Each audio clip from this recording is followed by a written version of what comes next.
Special shout out po doon sa atin pong galing pa sa region to join us today. Thank you for being with us. Yung una ko pong tanong ay, bukod po doon sa mga legit na bagyo, binabagyo ang bansa natin ng korupsyon. Ito po nakaraang taon hanggang ngayon, ito po lagi yung top of mind issue when people think of government.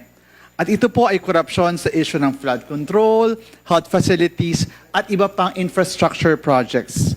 Sa totoo lamang po, COA dapat yung tatampal sa kamay ng korap at magsasabi na, huy, bawal yan. Pero sabi ng COA last year, 2 lang daw ang taga-audit natin ng flood control. Ang ending na ibulsa ang trilyong-trilyong pisong pera ng taong bayan. Ang tanong po ay, natugunan na po ba natin? Natugunan po ba sa kasulukuyang budget yung gap na ito? At sa ngayon po, ilan na po ba ang na-hire from last year to this year, Mr. Chairperson? Thank you very much, Kung Sendanya, for that question.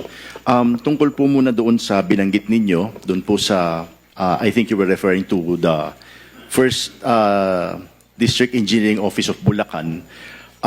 Ang ginawa po namin, galing na po sa central office ang naging tugon po namin through the fraud audit office.